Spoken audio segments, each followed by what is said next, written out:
অধ্যাদেশের দাবিতে আন্দোলনরত সায়েন্স ল্যাবে অন্যান্য শিক্ষার্থীদের সাথে তিতুমির কলেজের শিক্ষার্থীরা এসে যোগ দিচ্ছে। দর্শক, তারা এক দফা এক দাবি অধ্যাদেশের দাবিতে মাঠে নেমে এসেছে এবং আগামীকালের যে ক্যাবিনেট মিটিং রয়েছে সেই মিটিংয়ে এই অধ্যাদেশের দাবি যাতে উত্থাপিত হয় এবং আগামীকালকে যাতে অধ্যাদেশ দেওয়া হয় সেই দাবিতে তারা কিন্তু আন্দোলন করে যাচ্ছে। দর্শক, দীর্ঘদিনের যে দাবি সেই দাবির পরিপ্রেক্ষিতে সরকারকে চাপ দিতে আবারও তারা মাঠে নেমে এসেছে এবং বলছে যে আগামীকালের মধ্যে অধ্যাদেশ জারি করতে হবে, তাছাড়া তারা মাঠ ছাড়বে না।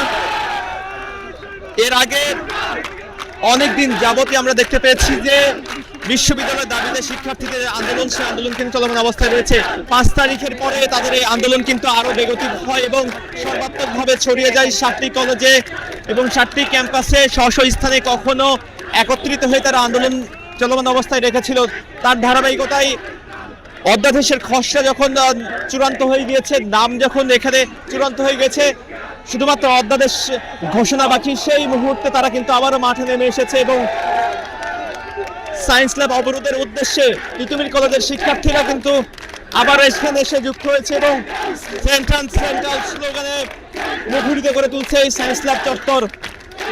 এর আগে সকাল 11:30টার দিকে সায়েন্স ল্যাব ব্লক করে Dhaka college, Eden college, Badrunnesa college সহ অন্যান্য কলেজের শিক্ষার্থীরা। দর্শক, তাদেরকে ভোগান্তির বিষয়ে প্রশ্ন করা হলে তারা বলছেন যে তারা তাদের ন্যায্য দাবির পক্ষে তারা আন্দোলন চালিয়ে যাচ্ছেন। তাদের অধ্যাদেশ যে দাবি এক দফা, সেই এক দফা জারি করা হলে তারা এই রাজপথ ছেড়ে চলে যাবেন।